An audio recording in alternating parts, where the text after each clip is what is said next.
I'm Ryan Grimm with Dropsite News. This is our Tuesday morning live stream. We have a packed show.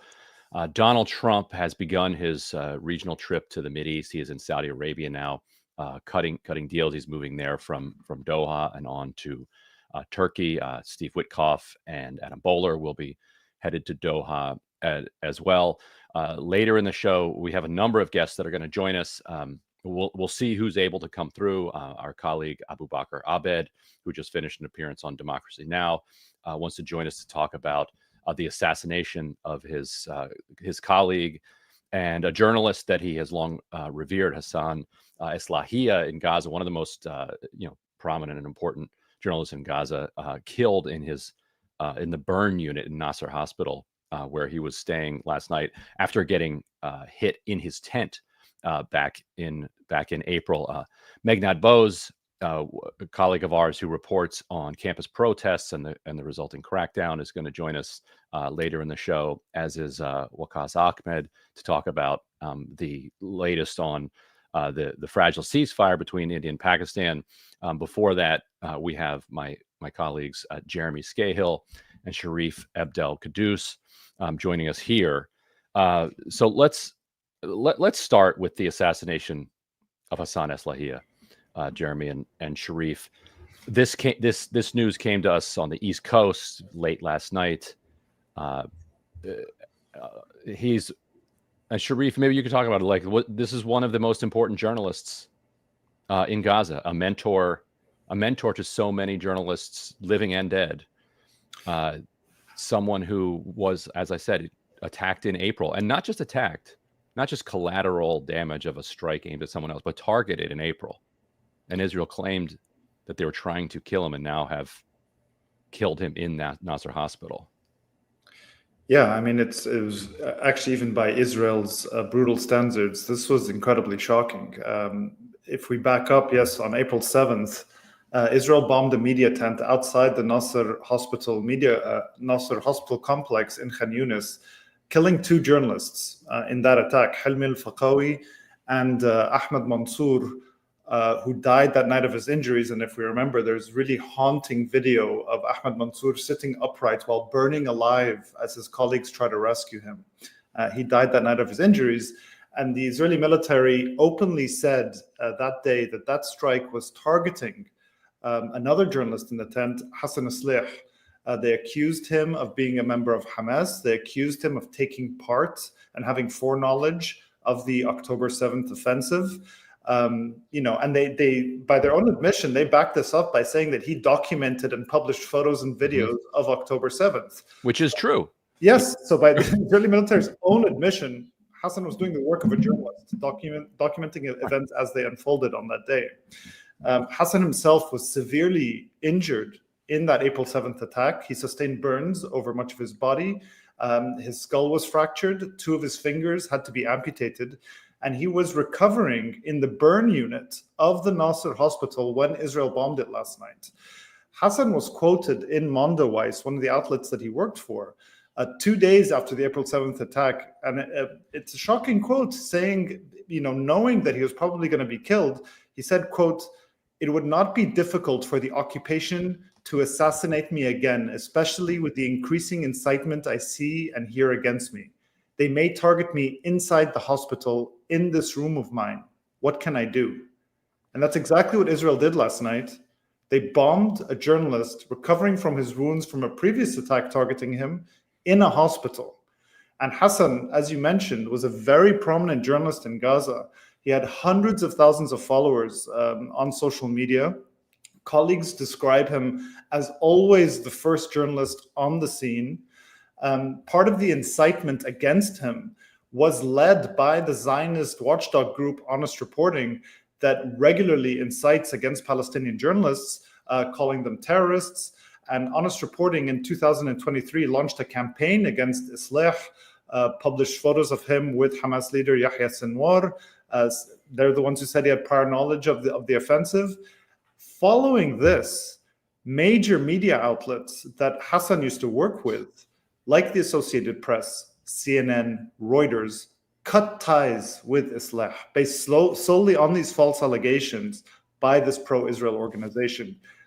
That move lends credibility to these claims and helps pave the way for this kind of impunity for Israel to kill him, even by Israel standards, which has killed now 215 journalists in Gaza, an unprecedented rate of killing, which creates hit lists of journalists and then assassinates them, as it did with our colleague Hossam Shabet, which openly targets journalists.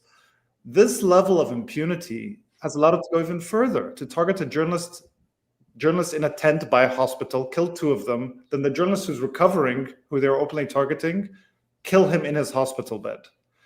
Yeah. And what's also very difficult to contend with, I did not see any breaking news updates about this from any major Western media outlet. There was plenty throughout the day about the release of Edan Alexander, the Israeli-American soldier, prisoner who was released, but none about the bombing of a hospital in Gaza to assassinate a journalist recovering from his wounds. Right, and this is a man that they had worked with, a lot of these major outlets. And Jeremy, can you talk about that for a moment? Because this link between completely fantastical propaganda from organizations like Honest Reporting, which will take just nonsense on the one hand, like, oh, here is evidence that he was taking photographs on October 7th, and the evidence being that the photographs were published by the Associated Press, by CNN, by other outlets that he worked for, doing the work of a journalist. Take that sort of thing, combine it with decontextualized imagery, in this case, a picture with Sinwar, which there, most American, I have a photo with Obama, who's a war criminal. That doesn't make me a legal target. Most Israeli journalists, I would assume, have photos with Netanyahu. Does not make them legitimate war targets. So that you have propaganda operations like that elevate things into the social media space. You then have Western media deciding not to push back against that, not just or even ignore it, because ignoring it is also an option. You don't have to respond to every troll that comes at you. So can you talk about the role that Western journalists played and Western media institutions played in cutting ties with him and leading to what happened last night? I mean, first of all, in the big picture, this is part of a much broader pattern of the dehumanization of Palestinians, no matter what their work is, no matter what their age is, no matter what their political orientation is. That they're one of the methods that is used to justify mass murder operations or mass killing operations is very early on dehumanizing anyone that you want to kill, because then you rationalize the deaths of all of them. And Israel didn't just do this beginning on October 7th. This is a multi-decade campaign of dehumanization that has been very effective in the United States and other Western countries. So that's the first thing that we need to say, that the premise is there's no such thing as a real Palestinian journalist. There's no such thing as a real Palestinian doctor. There's no such thing as a real Palestinian child. They're actually in an incubation process for the production of terrorists. That's how Palestinians are talked about. The other aspect of this, Ryan, is that if you look at the nature of American journalism, particularly U.S. journalism in U.S. wars, where you have the phenomenon of embedded journalism, we have seen throughout history American journalists go into war zones with American forces, and they serve as conveyor belts for the propaganda of that war or of those wars when they're embedded. And Israel certainly has done that repeatedly with Israeli journalists and some Western journalists taking them into Gaza on their propaganda tours. So because Netanyahu and Israel shut off Gaza from the world, because they have denied access to international journalists to enter Gaza, the reality is that our heroic and brave Palestinian colleagues inside of Gaza have been the only media workers, the only journalists that we've been able to rely on to document the genocide that they're simultaneously suffering as their family members are killed, as their countrymen and women are killed. And I think that it's not just a matter of Western journalists and Western news outlets remaining silent in the face of the single greatest mass murder, deliberate mass murder campaign of journalists in history. It's that almost no news organizations embraced our Palestinian colleagues and said, we want you to write for us, or we want you to start shooting footage for us. There's only a handful of Western news organizations that continue to have any sort of a relationship with Palestinian reporters inside of Gaza. This was a real crime against the public interest, that powerful news organizations didn't embrace Palestinian journalists to be their reporters or their documenters on the ground, because this would have offered some layer of protection. Obviously, Israel has no compunction about killing journalists from any news organization, but it raises the stakes a bit if you are killing journalists who work for the New York Times or the Washington Post or CNN. But at the end of the day, what we've seen happen is that Israel is particularly targeting those journalists who are 24/7 live streaming Israeli war crimes. And Hassan was one of the most prolific documenters of Israel's genocidal war. That's the main reason why they're targeting these journalists, is to shut them down and to literally and metaphorically shatter their cameras. They don't want the world to see these crimes. And so, Israel will have no problem targeting a journalist, whether they're in a tent, whether they're in their home, whether they're with their wife and children or their husband and children, or whether they're in a burn unit receiving treatment from an attempted assassination on April 7th, as was the case with Hassan. I mean, this should be a source of institutional shame among all news organizations and journalists in the world for standing by and allowing this to happen. And I don't just mean by being quiet. I mean because it was a total failure not to partner with Palestinian journalists to tell the story of the Gaza genocide. Let me just add briefly, I just want to remind viewers that last week, I mean, every day there's horrific attacks in Gaza, but last week there was a particularly horrific triple airstrike on a restaurant in Gaza City and a crowded market nearby that left 33 people dead. That day, Israel killed over 90 Palestinians across Gaza. But that restaurant, which was called the Thai restaurant, it was the last functioning restaurant in Gaza City. It still managed, it was destroyed during the war and rebuilt during the brief ceasefire period. And it was a gathering place for journalists who used to go there to charge their equipment. It had internet. They would file their stories from there. Drop site contributor Rasha Abu Jalal filed a harrowing account. She went that day in the aftermath of the attack. She had just been at that restaurant 2 days before.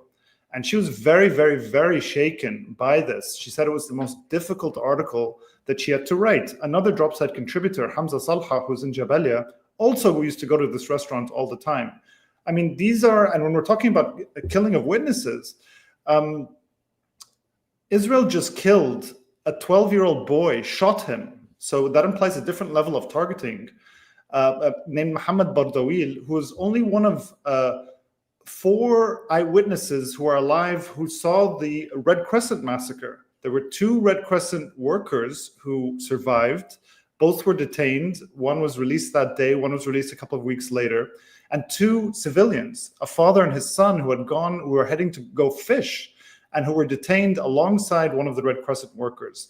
They were very important eyewitness accounts of the Israeli military and how they fired on these Red Crescent vehicles and civil defense vehicles. And the Israeli soldiers just shot and killed the 12-year-old boy, one of the eyewitnesses. This is happening on such a regular basis. And there isn't really the type of coverage that we're seeing that is not just documenting this, but putting this at the forefront of coverage. Right. There doesn't seem to be a cost associated with it. There doesn't seem to be even much of an explanation that Israel needs to offer anymore. They put out an almost pro forma statement last night about the attack on Nasser hospital complex, saying that they had precisely struck Hamas terrorists, and mentioned that a former Hamas government official used to work out of the hospital. Like that's the kind of rationale that they're willing to roll out because they know there isn't going to be serious pressure. But part of this, I mean, you're raising actually an important point that does not get talked about enough, and it's worth kind of remembering the history of this. In 2006, there was a democratic election in Gaza, and Hamas won the democratic election in Gaza, but not just in Gaza, throughout all of the Palestinian territories. And Ismail Haniyeh, who was assassinated last summer by Israel in Tehran, was supposed to be the prime minister of Palestine, not just of Gaza. And of course, the United States and Britain and other Western countries decided that the wrong people won in a fair election. And so they imposed sweeping sanctions. Israel imposed a full spectrum blockade on Gaza. And the government, the elected government of Gaza, after there was a civil war between the forces of Fatah, Mahmoud Abbas's ruling coalition or ruling party's party, and Hamas consolidated its power in Gaza. Abbas kept his control of the occupied West Bank and at the helm of the Palestinian Authority, and Hamas had to be the government. So you had people that populated that government who were not members of Al-Qassam brigades, who were not armed resistance fighters, who were not necessarily lifelong members of Hamas, who were civil servants or technical experts in the medical field, in the engineering field, in every possible arena of societal organization. And so Israel is not just assassinating the political leadership of Hamas or the military, or attempting to assassinate the military leadership of Al-Qassam brigades. What they now are doing increasingly is assassinating people whose jobs was of an entirely civilian nature, was entirely focused on running civilian institutions as part of a government. Like people need to really understand this. They are now murdering, and I mean, they've been doing this for 19 months, but it's now who they're putting press releases out about. Right. Oh, we've taken out this target. You're taking out civil servants who probably, many of them aren't even like, I'm a diehard Hamas person. They are civil servants. So, what we're looking at right now, if we had an honest discourse in our media, what we would be reporting is that Israel is mass murdering the people responsible for running basic civil institutions in an occupied territory on this planet. This should not be reported as they're taking out Hamas leadership. But let's be clear on that. What they're down to now is murdering civil servants. And I think what's extremely worrying. Well, but Sharif, before you go, I'll just to read from their statement. They described the person that they assassinated in March as, quote, head of Hamas finances and institutions. Exactly. Like, they're not even claiming that he's Ismail Barhoum, who, by the way, was killed in a hospital. Yes. Which also killed a 16-year-old boy. And he's a civil bureaucrat, essentially, or works in the finance ministry. But what I was saying was, what's extremely worrying is that last week Israel approved plans to escalate somehow the offensive on Gaza, to seize all of Gaza, and to force the Palestinians that are there into an even tinier space in the south.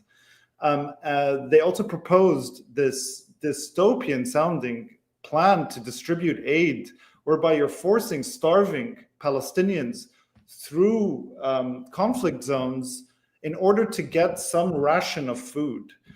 This has been rejected by the United Nations, hundreds of aid organizations. There's also a US-backed plan.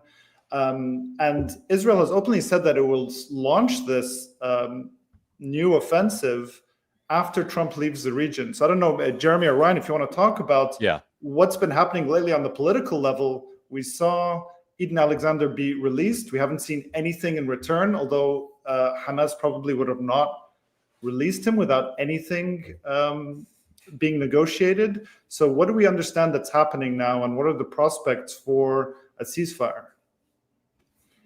I mean, first of all, I don't know that Hamas received anything actually on paper. It does not seem like they did.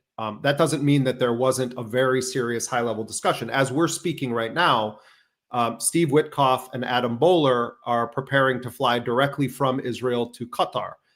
Israel also has negotiators that are going to Doha.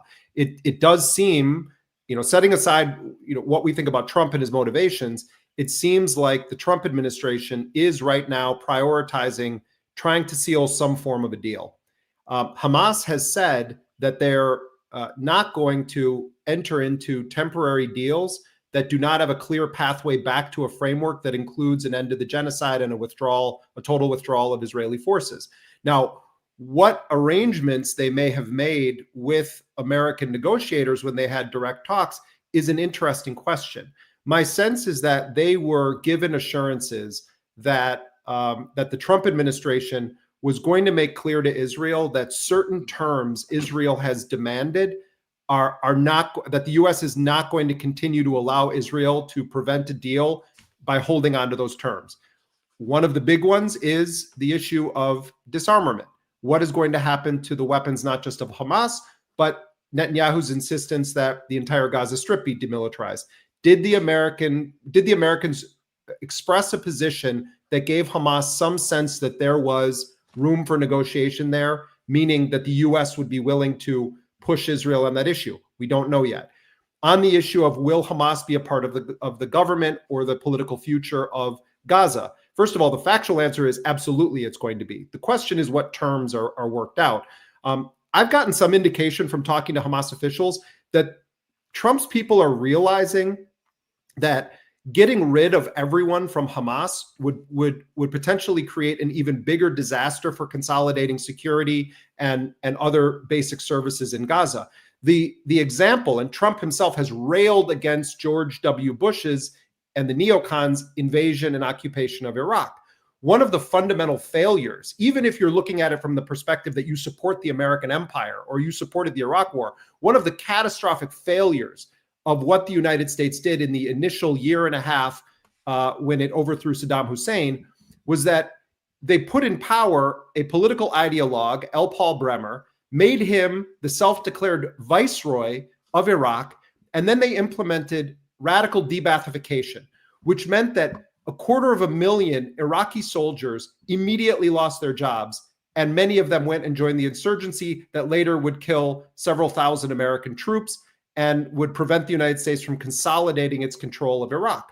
They also fired anyone in Iraq that had been affiliated with the Ba'ath Party and prohibited them from serving in any civil institutions. This was a catastrophe. Iraq was a largely secular country with brilliant, many of them Western educated people. They said, well, if you're a member of the Ba'ath Party, which almost anyone was that wanted to work in the government, you're not allowed to work in the government anymore. So if there's any smart people in the room from the Trump administration, they're reading the writing on the wall that the Palestinians are not going to just stand by while they're slaughtered and put onto planes and boats to go to other countries. They will remain. The Palestinians are the most resilient people on this planet. They will remain. So if anyone is reading the room in any sense of an accurate way, they're going to understand that Israel's maximalist position, its genocidal position, is not going to be tenable even for the rest of Trump's agenda. So what we're seeing now in Saudi Arabia, and we'll continue to see in Qatar and the United Arab Emirates, and behind the scenes, we'll get more information of what's happening in Doha, is that Donald Trump is militantly pro-Israel. But Donald Trump has a different agenda that is increasingly coming into conflict with aspects of Israel's war. So the space that is open right now has nothing to do with humanitarianism. It has nothing to do with Trump's inclinations against war. It has everything to do with Trump's agenda in enough of a conflict with Netanyahu that the possibility for some kind of end to this genocide is more realistic than it ever was under Joe Biden. And Sharif, do you see things intensifying on the ground now? Because I wonder sometimes if you can gauge Netanyahu's level of panic about his loss of control of the situation based on the murderousness with which he's carrying out his policy. Like the more intense the attacks on Gaza, it could be that the less time Netanyahu believes he has to continue carrying them out, or they may be just totally disconnected and he feels a free hand to wage this intensifying campaign of annihilation. Do you have any sense of what you're seeing from the kind of Israeli echelon there, and how it feels about the confidence it has in its ability to continue carrying this out in the face of Trump's increasingly clear suggestions. It's only suggestions at this point that this kind of be wrapped up. I mean, it's hard to answer that question, but I would say that since March 18th, the kinds of attacks that we're seeing, I don't think we've seen this level of brutality and violence since the very beginning of the war. In October and November of 2023, I would say on average there was 200 to 300 Palestinians being killed every day in Gaza. And there was just, I think, the heaviest level of bombardment. But what we're seeing now is just, we tried to capture this in some of our coverage at Dropside, is just across the entire strip, anywhere, mostly places of civilian gathering. There are airstrikes every single day, airstrikes and shelling. And, they're attacking hospitals, as we saw yesterday, but they're attacking charity kitchens. They're blowing up tents. They're using, suicide drones. There's just, and it's by far majority women and children who are being killed. But on top of that, also what we've seen, and what we haven't talked about, is since March 2nd, this full spectrum blockade, and this latest analysis that just came out of that classifies levels of hunger shows that the entire Gaza Strip now is facing famine. And these are very technical terms, but there is a level of starvation that is happening there. They just bombed an UNRWA food distribution center in Jabalia. Ben Gvir has openly talked about bombing food distribution centers as well. And as we said, they are now openly talking about a massive, they're calling up more reservist troops and talking about a massive campaign to seize the entire strip. They have control about now. 70% of Gaza now is either a no-go zone or it's under forced displacement orders. So there's already, in one of the most, which was before the war, one of the most densely populated places on the planet, 70% of it is now, kind of a place you can't really be. And they want to take the entire enclave and force Palestinians into this tiny, tiny area. So, I think there is, from some of the reporting we're seeing, I think the move of back-channeling directly with Hamas by the Trump administration to get the release of Edan Alexander, an American citizen, is very much worrying Netanyahu. And the fact that he, his first visit to the region does not include a visit to Israel. But I think he also understands that he has open leeway to do what he wants, and there won't be consequences either. But it is very. I'm really quite worried that I think it's very hard to know, and I'm sure like Jeremy and our reporting will try and find out exactly what was negotiated with the release of Edan Alexander. It may have been a political move, a strategic move by Hamas to give the Trump administration something and say, look, we can work with you. And we already saw a comment by Bowler saying the release of Alexander opens the path to discussions about a ceasefire. And it may have just been kind of a Hail Mary move. Right. But it could also be that Trump leaves the region. Nothing much happens and it ramps up again. And I think there's a real problem is that, it's been 19 months of this. People are looking away. There isn't the level of coverage or I think just general outrage that we've seen in this country. And it's allowing it to continue and escalate.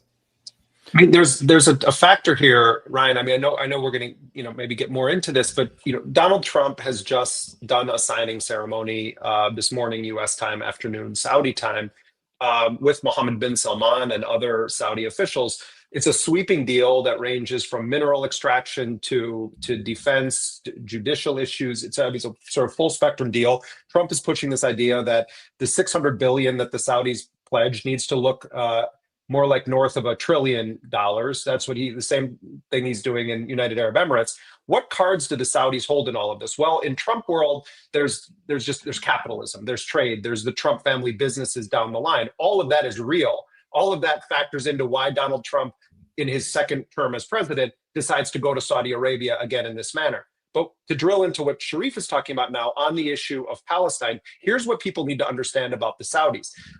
For Israel and the United States, Saudi Arabia normalizing with Israel is an enormous step in the direction toward Israel being the regional superpower backed by the United States and having a huge economic zone that will be extraordinarily favorable to Western capitalism and to the United States in specific. The Saudis, whatever one thinks about them and their standing in the world, have made the issue of Palestine a central one in these negotiations over Israeli normalization. And they have said, and I've talked to diplomats who work with Saudi Arabia on this, the Saudis have said, we are serious about this. We will not normalize relations with Israel unless there's an irrevocable path to Palestinian statehood. So Trump, that explains part of the panic of why Trump wanted a deal before he goes there, because this is an impediment. But if you dig into it a little bit, what's happened in recent days is that Trump's people have told Israel, we may sign a bunch of these other deals that Saudi Arabia wants, even without normalizing with you, without normalizing with Israel, because we're getting sick of your kind of conduct and you're messing up our business. Trump Incorporated is now getting messed up by Netanyahu's position. So the Saudis want U.S. support for nuclearization in Saudi Arabia. They want to sign a joint security pact between the United States and Saudi Arabia. These were issues that were linked to the issue of Israeli normalization, that if Trump decouples them, this is problematic for Netanyahu. On the same token, if the Saudis were to quote unquote normalize with Israel and kick Palestine under the bus, this would be a hugely damaging step that is unfortunately part of the broader history of Arab and Gulf regimes' posture on Palestine, where Palestine often gets sacrificed at the altar of these corrupt regimes wanting to be closer to the United States, and I'll say it, and Israel as well. All right. So as I mentioned at the top, Abubaker Abed is able to join us this morning. So let's bring our colleague Abubaker in. Abubaker, how are you? Alhamdulillah, I'm good. I'm happy to see you all and to join you, to be able to join you. Yeah, you were on Democracy Now! Earlier today. I know everybody should check out that interview. How did just that go? 5 minutes ago. Yeah. How was it? Yeah, so good. I'm still in the studio, by the way. I'm talking to you from the same studio that I did the interview. Excellent. So I wanted to ask you about your colleague who was assassinated, Hassan Esley, last night in Nasser Hospital Complex. I know this is somebody whose work you revered, who was someone who led the way for Palestinian journalists, not just in Gaza, but throughout Palestine. How did you come to know him and his work? And can you talk a little bit about his influence on you? First, I think this is a very, very heartbreaking and huge loss for everyone in Gaza, not only the journalists, because everyone in Gaza, from the young to the elderly, knew who Hassan Esley was. He was more than a journalist. He was a very kind, noble man who would really spend most of his time just helping people. I remember when I was working with him during the genocide, I was reporting just next to him, and we were talking about Gaza, the recent attacks, and what we should really report in the middle area and in central Gaza and across Khan Yunis. So a lot of people, when I went to his tent, because he was displaced, and reminded to people that Israel has targeted and flattened his home during the genocide, and Israel admitted it has deliberately targeted and leveled his home. That was just a few months ago, before wounding him and after that killing him. So I remember a lot of people were coming to me and asking me, a lot of the poor, they were asking me about, where is Hassan Esley? Where is he? They told us that he was around, and then I guided them where he was, and they were just approaching him to talk more about their stories, to talk more about, to help them in a way, and he never said no to anyone. He was spending most of his time just trying to help those people, even sometimes from his own money, or even highlighting their stories on his social media, because he has a big social media influence, and he's the most renowned journalist in Gaza, the most renowned local journalist. If he really could speak English, he would be the most prominent one. He's just relentless, tireless, one of the most amazing people anyone can ever imagine. So I knew Hassan since I was a kid, I was even 6 years old, because he's been reporting in Gaza. He defined journalism in Gaza since I was just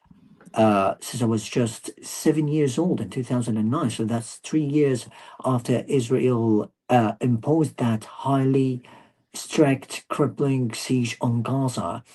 And at that time, he was reporting unrelentingly, and he was even from that time a target for Israel.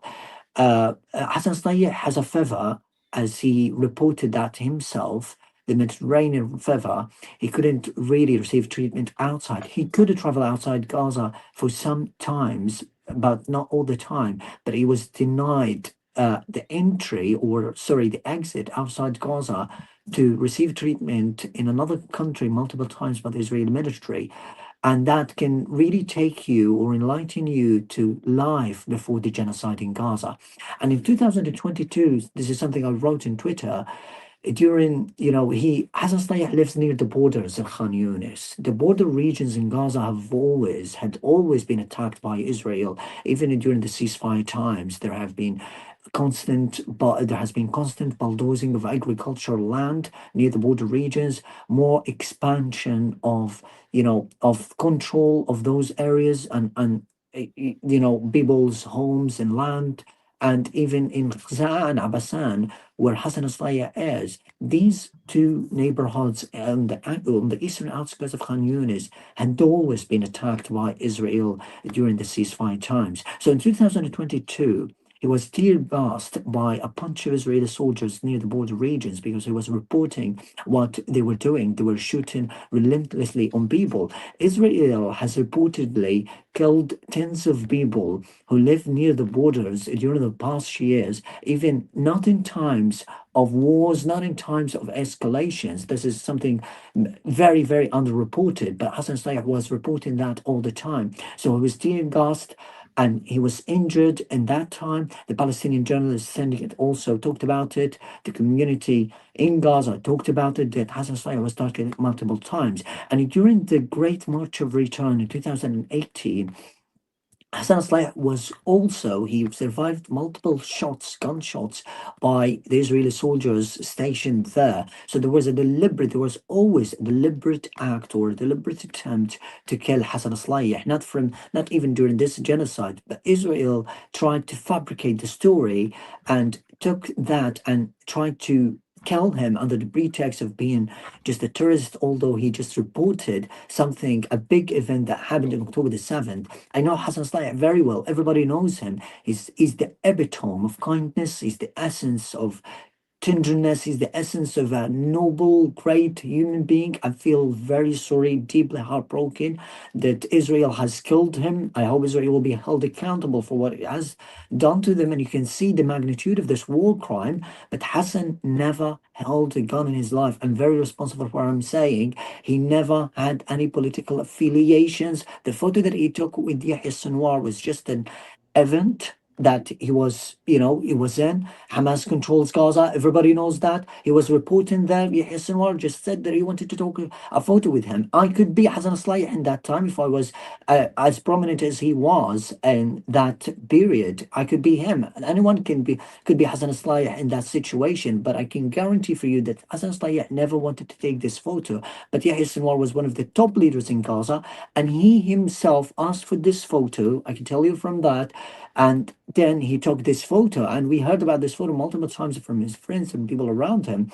So you can say that Israel, and we all know that Israel has deliberately targeted him. So someone who doesn't have a gun, someone who even did neutral reporting. He's never been harsh on Israel. He's never been, trying to criminalize Israel for anything they have been doing. And by that, I mean that he hasn't been supporting Hamas. He hasn't professed any support for Hamas or the resistance during the genocide. His reports are very clear on social media. He just says, Israel has bombed this area. Israel has bombed this area. He never called Israel terrorist. He never called Israel for what it has been doing in Gaza. So just tell me, he's a very skinny man who has been very, very much suffering, solely suffering because of the starvation. So why was he killed then?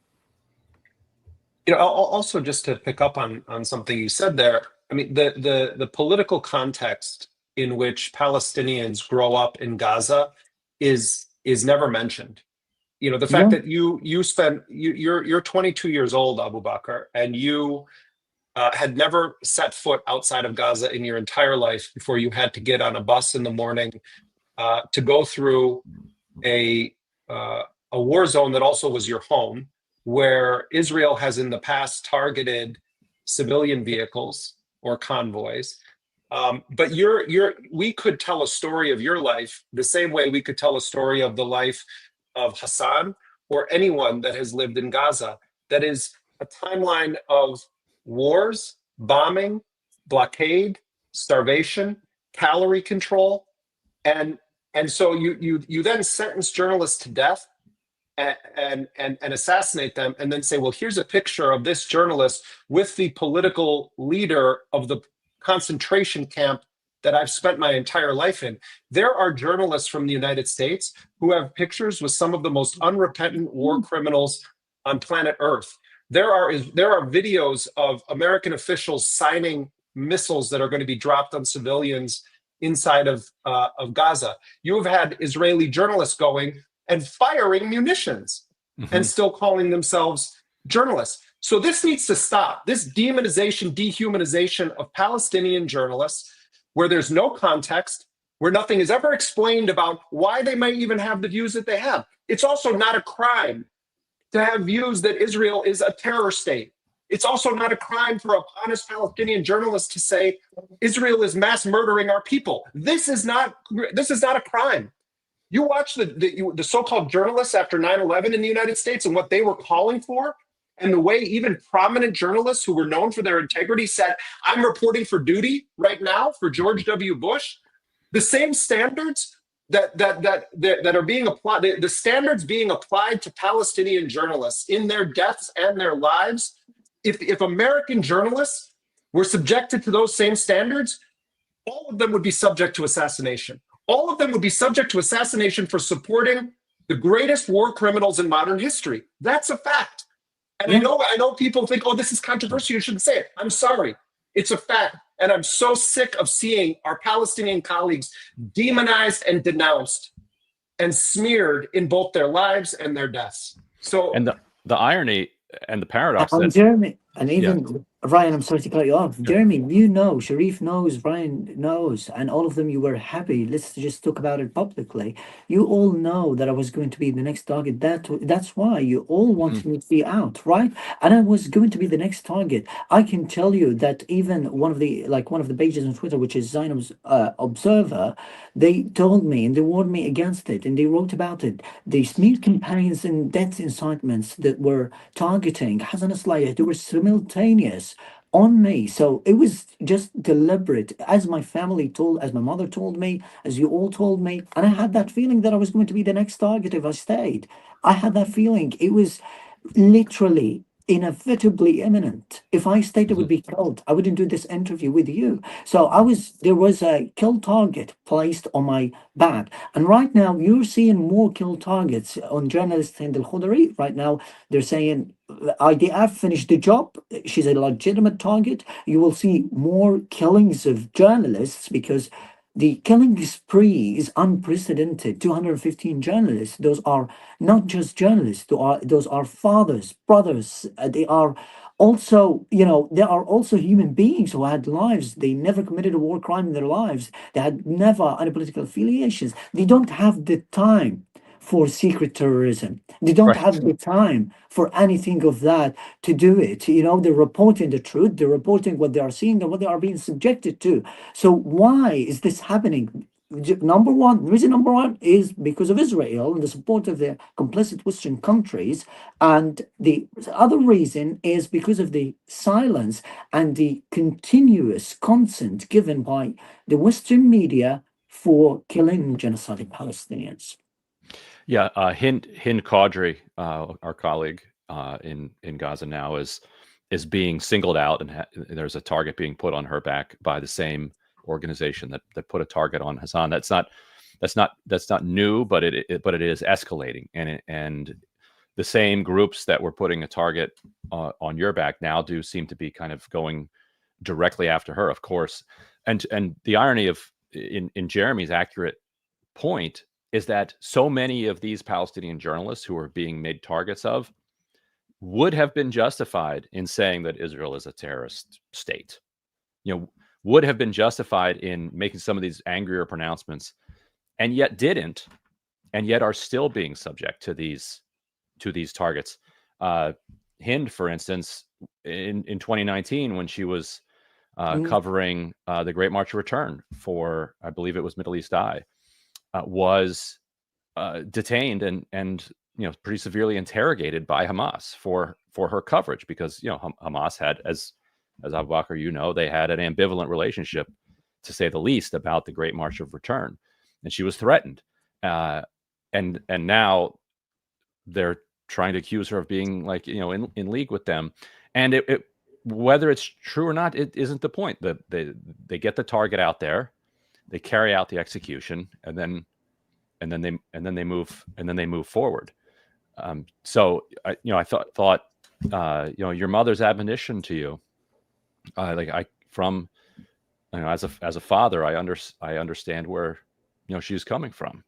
That look, we appreciate that you may not be concerned for yourself. That what you're willing to do for yourself is and for the world is not going to be deterred by threats against you, but threats against the rest of your family are a completely different matter. And I think also we have to remember, this killing of journalists, there's an escalation, a severe escalation, but it's not new. We just passed the 3-year anniversary of the killing of Shireen Abu Akleh in Jenin, killed in broad daylight by an Israeli sniper while wearing her press gear. When we're talking about the Great March of Return, first of all, Abubaker, I was pointing out a very important thing. There's always been a so-called buffer zone along it's not even a border, it's a separation fence in Gaza. Israel has never declared borders, where farmers would regularly be shot at.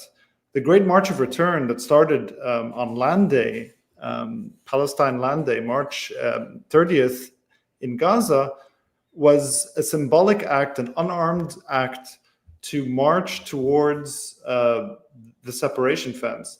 But it was also a reclamation of space and of land, because there was this part of Gaza that Palestinians could not access because it was too close to the border. So there was this kind of symbolic act of reclaiming that.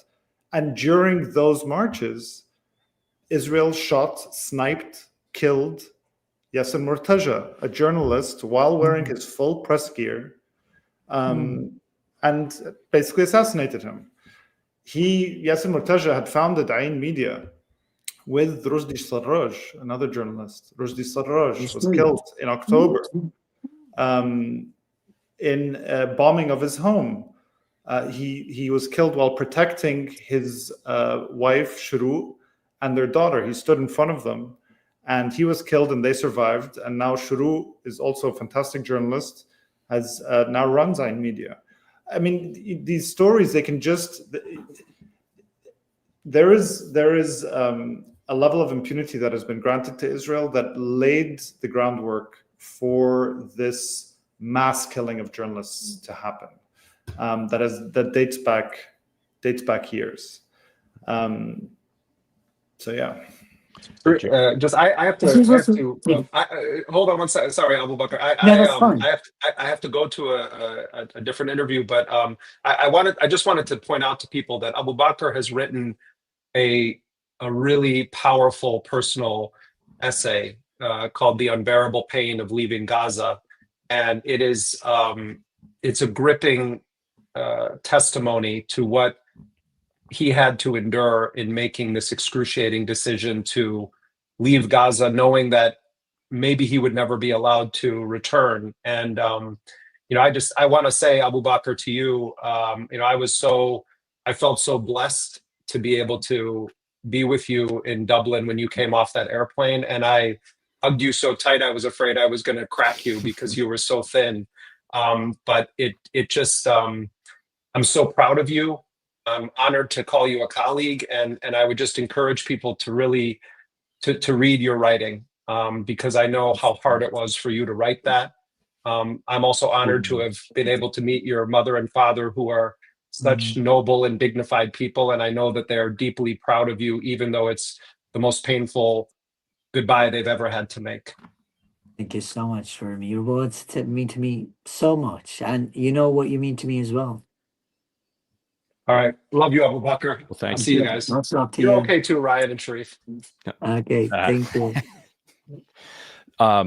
So Meghnad Bose is going to join us in a second. Abubakar, I don't know if you know his work. He writes for Columbia Journalism Review, as well as frequently writes for Dropsite, and covers the student protests, the encampments, the crackdowns, the jailing of those protesters, the attempts to deport them. If you have to go, I understand it. But if you're going to stick around and talk with Meghnad and ask him anything about his work, you're also welcome to stick around. And also, is there anything else you wanted to say about Hassan before we talk to Meghnad?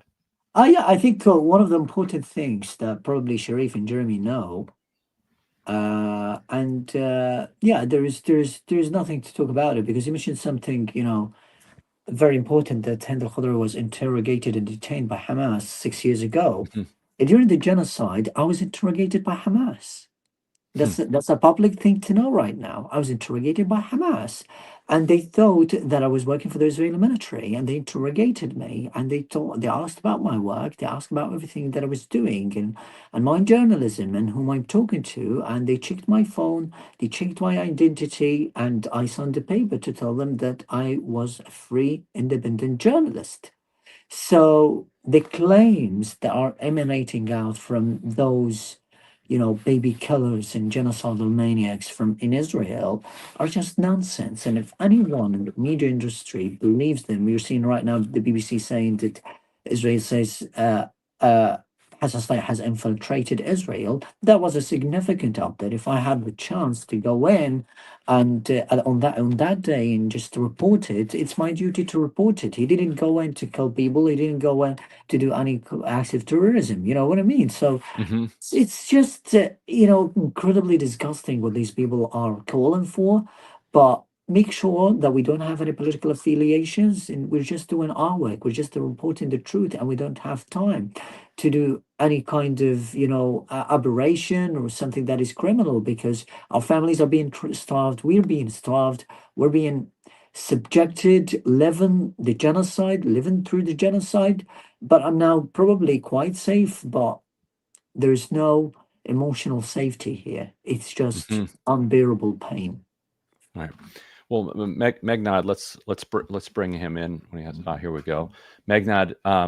I don't know if you've met Abubakar before. I wanted to introduce you guys. Meghnad's a great reporter covering campus protests for us. Thanks for joining us here. Thank you so much, Ryan. Abubakar and I have been in touch. Oh, wonderful. Wonderful. Glad to hear it. So can you give us an update on where we are in terms of the crackdown, but also the expansion of protests? Yeah, look, I think there's been a renewed escalation in protests across the country, right? In differing ways. If last April, it was encampments in South Gaza that started at Columbia University, but soon caught on at university campuses across the country and indeed across the world. This year, it hasn't been encampments. There have been various other types of sit-ins, protests, and even a hunger strike now by several students at Yale.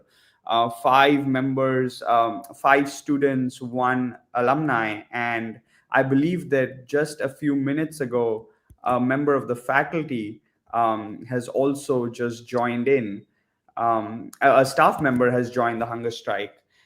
So that's happening. That's happening also in some campuses in California. At Columbia University, which was in many ways the epicenter of the encampments last year, or the starting point, or the fountainhead of the encampments last year, we were seeing full-fledged repression by the university. And what's troubling is that that's happening in a way with complete disregard to due process. So last Wednesday, around 100 pro-Palestine protesters occupied a reading room of the Butler Library, which is one of the university's biggest libraries. And the university responded like very promptly, very quickly, shut off the exits, didn't allow protesters to leave unless they showed their identification, their ID cards, and then called in the NYPD. But even after that, the way that they've gone about this was that they suspended everyone who was there. The suspensions included suspensions of student journalists who were covering it with their press IDs visible. The suspensions included students who were studying, who had nothing to do with the protest, who even left a few minutes after the protest started. And all of that happened with a guilty until proven innocent manner. Barnard College, which is an affiliate of Columbia University, so it's part of the university, in fact, went so far as to send eviction notices to these suspended students.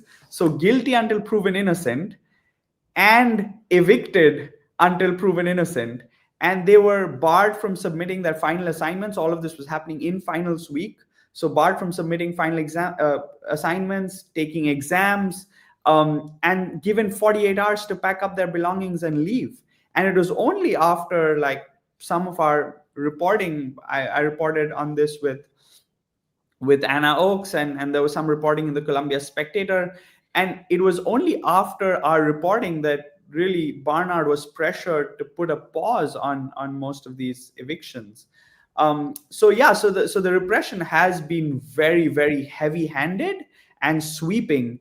In a way that last year, the fact that the second Gaza Solidarity encampment in Columbia lasted for 12 days now seems unthinkable. Yeah, what has the repression done to the willingness of people to engage? Because it's, I'm thinking about these students, and some of them are paying $80,000 a year for this education. They've been working, since as hard as they could in middle school, to get to where they are. And now they're putting that on the line, and now the hammer is coming down. How are they staying resilient in the face of this? Look, one of the things that the Trump administration's crackdown and use of DHS and ICE and the State Department has done is that international students are pretty much out of the picture. Right. Because it's had such a chilling effect on anyone who's not a citizen. Mind you, not even being a permanent resident or a green card holder is enough to protect individuals from ICE detention or being picked up by ICE. For example, Mahmoud Khalil and Mohsen Madawi, two Columbia students who were in custody. I mean, Mahmoud's still in custody. Mohsen was released after court order. They're both permanent residents. So the chilling effect on international students has been huge. Also, the way in which sort of force has been used, right? So in the protest last week, Columbia's campus security department, for the first time in a major way, assaulted protesters like time and time again. There are visuals of a Palestinian student being thrown, like goes flying to the ground. That same Palestinian student was later held down by multiple campus security officials for 4.5 minutes, held down, pinned to the ground while he cried for help. And the university hasn't even announced an investigation into those assaults by their own public safety or campus security officials.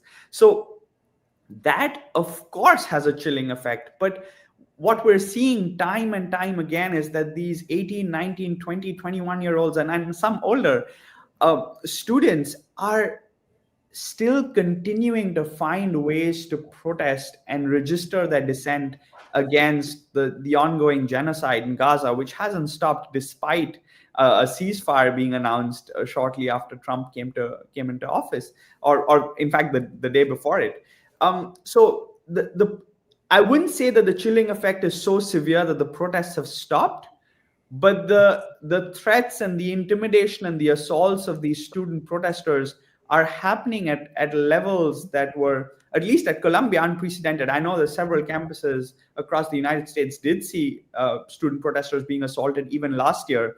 But it seems that the impunity that they've got now to just crack down so brutally, when even the administration is so solidly behind absolute silencing of pro-Palestine advocacy, that these universities also see themselves in a spot of bother.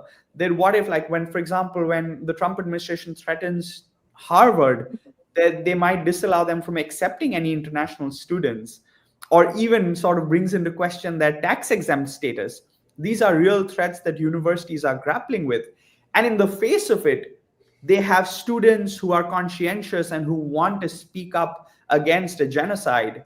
And really, in a way, the university administration is caught between a rock and a hard place. What they're choosing, however, is repression more often than not, and that is something that can't be got on board with. Violations of due process and the way they're doing it can't be got on board with. I mean, I have friends, my Palestinian friends at Columbia, who are in doctoral programs. Some of them teach. They basically have said that since Mahmoud's arrest, basically there's no Palestinians on campus. Palestinians do not go to Columbia campus, and they don't, because they tell the administration, we do not feel safe here. And one of my friends, he manages to teach off campus his class. He continues. I mean, it's almost like Israeli policy. You've cleared the campus of Palestinians in a way. It's really quite shocking. And for people who don't know Columbia now, to get in, there's checkpoints everywhere. Right. The campus security officials that Meghnad was just talking about have been given arrest powers by the administration and so forth. And I just wanted to ask Abubaker something regarding this, especially at the height of the campus encampment movement last year, when it resonated across the country and around the world. But still to this day, how were these protests, were they noticed in Gaza? And what was the reaction of people to them on the ground in Gaza? Well, I think it's very interesting what Meghnad really said and what you're saying, but I think those protests mean very much to everyone in Gaza, because I don't think when people are seeing themselves alone and having to suffer this level of barbarity and cruelty by Israel, they can really continue to endure, but they continue to endure because of this kind of support coming up, particularly from the young generations. Gaza is a very, very young community, half of which is children. The level of awareness is really huge, particularly among students, and probably you've seen over the past months the evacuation of Gaza students to those universities. The protests really played a huge role in connecting students from Gaza with students abroad, particularly in the U.S., because the process, I think, they started from there. So families know and they follow that, and they're being covered by big media outlets, and they mean so much. When you're seeing the Palestine flag, even here, when I'm seeing the little signs of support in the streets, the flags, everything, it means so much that I'm in the end, some people take care, or some people care about me, some people care about my people, and they're trying to show love in a way, although they can't do so much because their governments are complicit, and their governments are playing a major role in enabling Israel's genocide. I understand that. But for people, they say that this will end. What is happening right now, it will end because the people of their governments themselves, they didn't know, they were fooled by their governments that they were acting or they were advocating for democracy, this kind of nonsense. And of course, it's become a matter of fact right now that their governments are corrupt and unfair, and they are just advocating for oppression and subjugation of other countries, particularly the marginalized countries. So when we Palestinians, like my friends who keeps talking about them, my family who's very pleased about them, my other friends, the journalists, and we've seen some signs of, some replies from Gaza themselves to Columbia University in particular. We saw one of the groups of children holding a big sign, thanks to Columbia University for their support. I think it was in June 2024.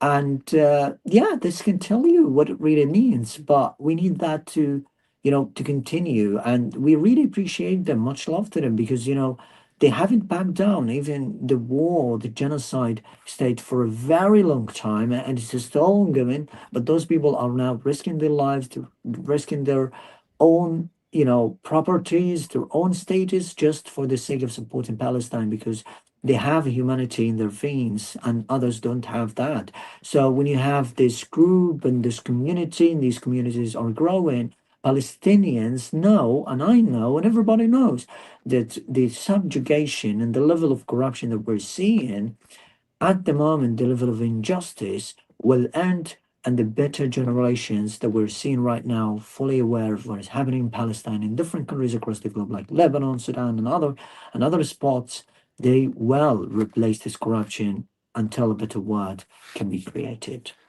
I think if I might add to that, because this is commencement week this week and the next across universities around the United States, I just want to say mention a line that Hind Kouddous, the Palestinian journalist in Gaza, had sent a message last year to the counter commencement organized by Columbia University students and faculty. It was called the People's Graduation. And Hind had sent a message, and I want to read out one line from her message. She said, "I saw you protesting, risking your education, and I totally appreciate every single person of you. You gave us hope in a way we never imagined." And there was a room full of Columbia graduates who were graduating that year, wearing blue regalia in their graduation caps and gowns, several of whom were tearing up as they heard Hind Kouddous mention how much the protests at Columbia had meant to people in Gaza, people like Hind herself. Yeah, it gives us hope. I think that point helps explain the ferocity of the crackdown, because here in the United States, we often might say these are college students. They're relatively powerless. Like, why is the entire world, our entire national security apparatus, our immigration functions, like, why are we gearing all of this power projection onto these students when, from one perspective, the threat that they pose to the system is meager relative to the size of the fist that's being brought down upon them? But I think your point, and the one that Hind made, it really answers that riddle, answers that question, that it is the ability of the student protesters to give strength and solidarity to Palestinians in Gaza, to fortify them to continue in the face of this genocide, that makes them such a threat. Because you see that in the exceptions to free speech in the First Amendment. Like, in this country currently, you have more freedoms to criticize the U.S. government and the Trump administration, and you'd likely receive less pushback from the Trump administration than if you criticize the Israeli government and the Israeli administration. It's truly a bizarre sort of, like, you see Columbia professors and other university professors criticize the Trump administration day in and day out. I mean, not everyone, but several faculty members. They don't receive as much pushback for that as they do if they speak up against Israel's crimes in Gaza. Right. And I think, and you hear it from... I'm sorry to cut you off, Ryan, but I have to leave because I'm in someone's place. So I'm in the studio, so I have to leave. Thank you. No, thank you for saying you so much. Yeah, thank you so much, Sharif. Thank you, Ryan. Thank you for you as well. To you as well. It's been lovely to meet you. First time. Yeah. Thank you. All the best. Bye-bye. Yeah, I'll make one final point, and then if any of you others have anything to add, and then bring in Waqas briefly to update us on India, Pakistan. But Hossam Shabbat, Rifat Al-Arir, you name it, let it be a tale. Never stop speaking for Palestine. I think there's something about seeing the rest of the world recognizing the suffering that makes the suffering endurable. Like, suffering alone is I don't want to say impossible, but close to impossible. Like, you need that connection. You need that human solidarity, and I would imagine that explains the fury and the strength of the response to the protest, that they are trying to sever that human connection and completely isolate and cut off Palestinians in Gaza, so that there's nobody standing up for them, and so that to try to break their will. One more effort to break the will. Yeah, and I would add also that the people that they kill, I mean, with the journalists, we remember Hossam Shabbat, who wrote a letter knowing that he was going to be killed, and he ended by saying, "Don't stop fighting, don't let them look away." Hassan Slayah also, he said, "I'm working, I'm not fighting." He was rejecting that he was a militant. He said, "I bear responsibility for my profession." And this was in an interview a couple of days after he was wounded on April 7th. He said, "If the Israeli army kills me, the photos I took and the stories I told the world will live on. My name, my cause, and my voice will live on, and the occupation will die." And I think, the protest solidarity movements in this country and around the world echo those sentiments and give voice to, or give a platform for people like Hossam, people like Hassan, who have been assassinated, but who will not be forgotten. I also have to leave, Ryan, to get on another call, but thank you so much for this, and thank you, Meghnad, for all your amazing reporting. Thank you. Thank you, Sharif. Yeah, Meghnad, what should people be watching? Yeah, I mean, this is something that reporters, but like even faculty members and others, keep trying to explain to people, trying to understand what's happening at university campuses, is that these students and faculty members who are joining them are seeing live streamed, as the Palestinian journalist in Gaza, Sharif Abdel put it, a televised genocide. And they're seeing visuals every day of the death and destruction and the suffering and starvation. And now, in a regular moral order, how would that not implore people to stand up against it, right? Like, you saw people standing up against Russia's invasion of Ukraine. You saw people feeling for Ukrainian families and children and everyone, and Ukrainian society. And why is that then when that, and Colombia, for example, took huge steps after Russia's invasion of Ukraine, including announcing a divestment from Russia.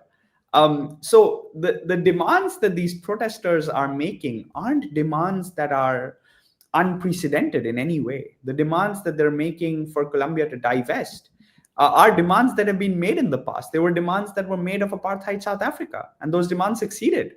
There were demands, I mean, even the fact that just a couple of years ago, the Colombia divested from Russia after they invaded Ukraine, shows that there has been an institutional role in taking a stand on these things. And it's as if on this one issue of Palestine, the university has been willing to give up its own academic freedoms, its administrative freedoms.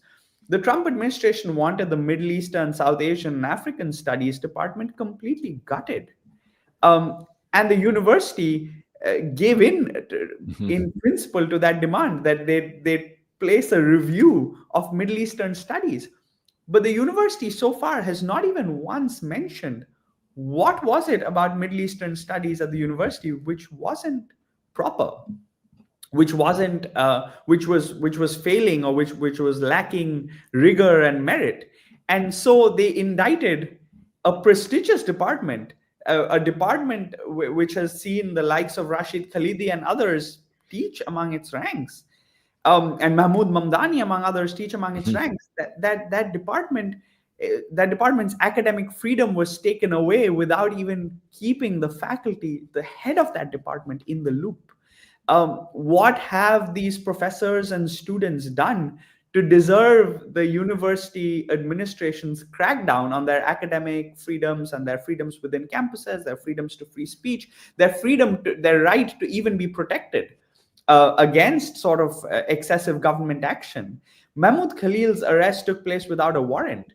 But when, for example, when we broke that news for Dropsite News, that same day, we kept asking the university, have you got a warrant? We kept asking that entire week. Did you receive any intimation about a warrant? They just wouldn't answer us. Why do they not get in touch with Mahmoud's family and inquire about him? Why, for example, again, a story that we broke on Dropsite was that Mohsen's arrest took place with a clause that the State Department lifted from Colombia's misleading or Colombia's inaccurate statement about student groups, which Minouche Shafiq, and we obtained an audio recording, which Minouche Shafiq told faculty members was not true. Right. But they still didn't clarify it publicly. So the guilt of these universities is history will prove that these universities had a role to play. And sure, they're under pressure from the Trump administration, and sure, they have hundreds of millions of dollars in funding that has gone away and that could go away. But in those difficult moments, they chose convenience and profits over principles and the safety and freedoms of their students. All right, Meghnad, thank you so much for that update and for the great reporting that you've done on this. If you'd like to stick around for the next segment, please do. If you have to run, I understand that too. But wanted to bring in Waqas Ahmed, journalist for Dropsite News, who has been covering Pakistan and India-Pakistan for many years now. Waqas, thanks so much for joining us. Have you met Meghnad before? No, I have not, but I have seen his work. Great work, Meghnad. Thank you. I'm also Indian, so happy to share my perspectives if you'd like as well. Yeah, that would be great if you could stay. So, Waqas, on the ceasefire, how solid is it? Like, can people breathe at this point, or is there some risk that some hair trigger kernel somewhere could spark something back up again any second? Well, Ryan, there's always risk. But since this ceasefire has been brokered by Donald Trump and the U.S. government, so if someone willingly, intentionally violates ceasefire, they're going against Trump's ego, which we know, like from what Netanyahu has done, like how that goes. So if India or Pakistan, either party, try to break this ceasefire, they will have to go against that. And that's like a headache that they have to deal with. So I don't think in the short term, either of the parties will go against it. What do we know about how it came together? Like, because there was all sorts of controversy, as the news was breaking, with Rubio claiming credit, and then other people saying, well, he didn't have anything to do with it, and then Trump saying that this is a Trump brokered ceasefire, and then others saying, well, this isn't even a ceasefire. So, like, what is your understanding of how it came together? From what I understand, this goes back all the way to Ukraine war once again. Remember, Ryan, you guys, like at Dropsite, reported that Pakistan had been supplying this massive amount of ammunitions to Ukraine. So while Pakistan was transferring this massive amount of ammunitions to Ukraine, like Pakistan did not have the export capacity or the industrial capacity to make these shells like at the pace that Ukraine needed or at the stock levels that Ukraine needed. So Pakistan dug into its own stocks, and that has been known internally for a while. So I imagine when Pakistan back then was digging into its artillery stocks, there must have been a conversation with the Americans that if we are supplying these ammo to you, what would happen if India attacks? And I am sure like this whole deal would not have gone down without some guarantee from the Americans that if something happens with India, we will step in and save you. And this, I think, is the background of it. If you also remember, at the very same time when Pakistan was giving all of its artillery ammo to Ukraine, India was buying oil from Russia. And India was being neutral in the Russia-Ukraine war. So now we see this war, as this war unfolded, Europe, America said nothing in support of India. They were at max like neutral in that war, similar to how India was. And while Pakistan had given all of its ammo to Ukraine through America, it was time for America to stand true on the promise that they had made. So I think there was an immense pressure on India to hold back, to step back, and to accept a ceasefire.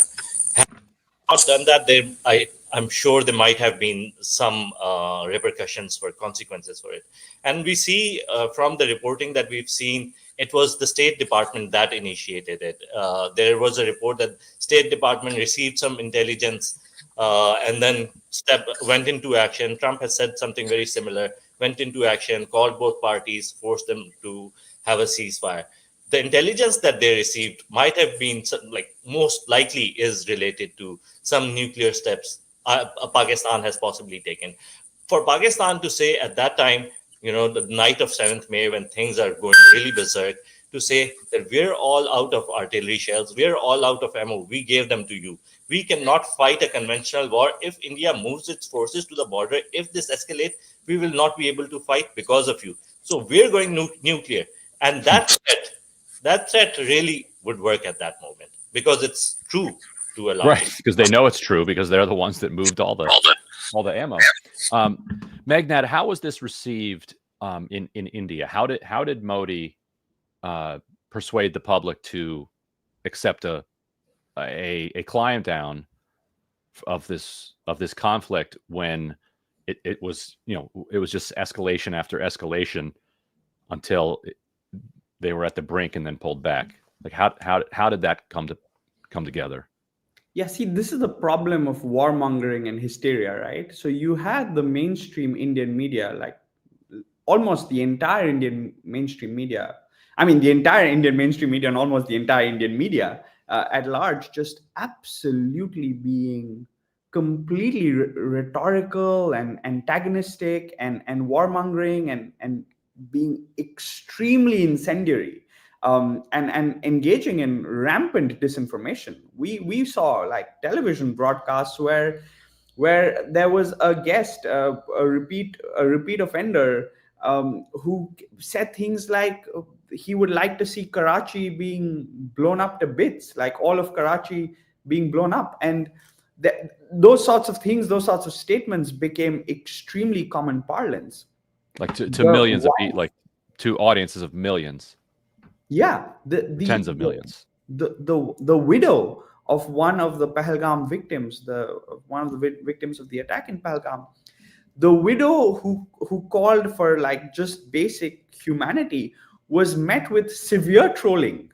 She was trolled. She lost her husband and she was trolled. The bureaucrat who announced, the foreign secretary who announced the ceasefire, was trolled so much that he had to lock his Twitter account, his X account.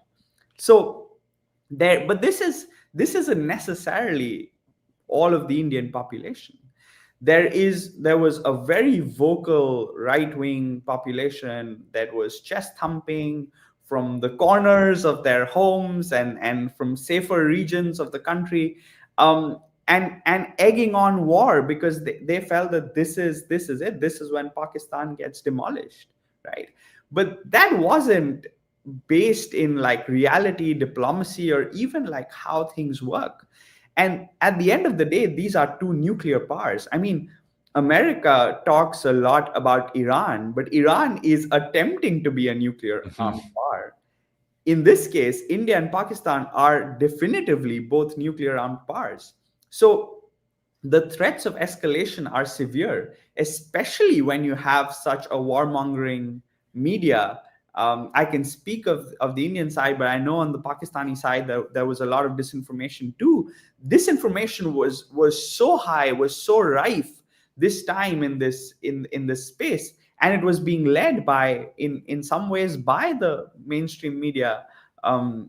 I can speak for sure for the Indian side, and I've seen some reports of the Pakistani side as well. So that, I think, is vital to sort of understand that the media has such a key role in shaping public perception, in antagonizing and so just sort of egging people on to be hateful and divisive and get them like to champion war in a way that it makes it difficult for then the leaders of the countries that they're in to de-escalate. And there was a commentator who observed that what if there's another attack a few months from now or next year, God forbid, but what if there's another one? What choice does Modi or someone who's in Modi's seat have? Or similarly, what choice does Shahbaz Sharif or someone in his seat have to not escalate in a way that this escalation took place and this rapid escalation took place? So I think there are very serious questions to consider here in terms of the very rapid series of escalations that took place, and what it might mean for stability in the region, even once these drones stop. I mean, the ceasefire has been violated and violated egregiously, like on several occasions now in the past 48 hours. But once that sort of subsides, there are greater questions for the stability of the region in the weeks and months to come. Yeah, what is it? What has it done for that stability, Waqas? Like, how does the Pakistani, kind of military dictatorship come out of this feeling about its position? Does it feel like, okay, wow, that was really close. We really dodged an existential bullet there, and so we need to fundamentally rethink this relationship? Or are they coming out of it thinking, well, people are clapping us on the back for to knocking down some Indian planes and not getting them wiped out, so we need full steam ahead, and we just actually need to invest more resources in a military confrontation, or somewhere in between? Like, what is the thinking coming out of Pakistan? Pakistani military does not fundamentally rethink anything ever. So they're not going to rethink anything. What they're going to think is all of their bets worked out. So putting Imran Khan in jail, being closer to the State Department, being closer to the CIA, all of it worked out. And it all worked out wonderfully for them. Not only worked out, but now there's this massive wave of pro-military sentiment in Pakistan. So they're probably really happy. If you look at their faces when they're doing their press conferences, they have smiles for the first time in 3 years. So everything for them has worked out. What they also might have discovered during this is that they are vulnerable to Israeli-made drones that India was sending, and they were really effective in reaching some of the targets. So they will have another military contract, most likely with Abubaker from Turkey. They'll buy a bunch of drones. They'll buy equipment, jamming equipment. They'll go on a spending spree. I'm sure there's a similar sentiment on India. The military contractors on every side will be really, really happy. So that's the direction we're going. There is no fundamental rethink, because fundamental rethink requires honesty. And neither party is being really honest about the dynamics, the basic dynamics of this conflict, and why this conflict exists, and the relationship two countries have with each other. Like, a proxy war is not a new phenomena in South Asia. It has been going on since 1947, since both countries got independence. And both sides are equally guilty in this. But the problem is Indian strategy was, and this is not a problem, this is how it was supposed to work out. See, India is a bigger country. If a small attack happens in India, it can threaten Pakistan with escalation. It is irrelevant if Pakistan did it or not. Most likely, there are many instances where Pakistan has done it and India escalated. But India, in the past 20 years, has realized that whenever something happens in Pakistan, there should be a crazy cost associated. If something happens in India, there must be a crazy cost associated with it for Pakistan. And India has been constantly escalating these costs. But now we have learned that these costs go up for everyone. So 30 people died in Pahalgam. After that, India attacked some bases. And in that process, according to many newspapers, India lost a $285 million plane. So the costs for India for a small terrorist attack that would have taken less than $50,000 to do ended up costing around $300-400 million in total. That's not a good strategic calculation. So there needs to be, for Indian side, some strategic rethink. For Pakistani side, it worked. So suppose if Pakistani side was involved in the Pahalgam attack, They did an attack with like 10, 15 random militants you can hire for like $10, $20,000. And they did this, and India ended up losing so much money. That actually gives an incentive. If there was a state entity, that gives them an incentive to keep on doing that, keep on putting costs on India. And whenever India wants to escalate beyond a certain point, you have a partner in America who will resolve that for you. So you just fixed your audio. Yeah, sorry, I don't know why that was happening. And there's also Meghnad, is there any Indian rethink? Yeah, I mean, look, there's a greater cost as well, right? Like beyond the millions of dollars, look at the lives lost, right? I mean, one, you had lives lost during the Pahalgam attack. Then you had lives lost in the escalation, including civilians. So the point is that these escalations, do they end up counteracting radicalization in the region, or do they incentivize it? Like Waqas was saying, like if the Pakistani military is happy that this is an outcome that in a way worked out well for them in the end, in terms of them sort of like reasserting their control over the politics in the country, will that aid further attacks in Kashmir, in places like Pahalgam and others, or will that hurt it, right? So I think at the end of the day, it is a game of very, very high costs. And I don't mean to use the word game insensitively. I'm saying that like often politicians will treat it as a game, and states will treat it as a game, but these are costs. I mean, look at the lives of Kashmiris who are affected. Look at the lives also, by the way, of ordinary Muslims living in different parts of the country who are facing a series of hate crimes against Muslims because India was at war with Pakistan, right? And there are hate crimes taking place. I mean, there's a bakery in Hyderabad which has been vandalized because the name of the bakery was Karachi Bakery, after a city in Pakistan. It's one that's been around for decades. It's a very popular place. But I mean, the vandalism is still like nominal compared to the actual hate crimes taking place against Muslims in different parts of the country. So there are very real repercussions for human rights in Kashmir, right? As Kashmir becomes embroiled and the epicenter of this furthering of tensions between India and Pakistan, the human rights will go for even further of a toss in Kashmir than it already has. And it's not been great to start with, right? So the repercussions, I'm afraid, will last far longer than this week-long period of escalations and firing of drones and targeting of bases, etc. It's going to last far longer, and the effects for all these important stakeholders will only be negative.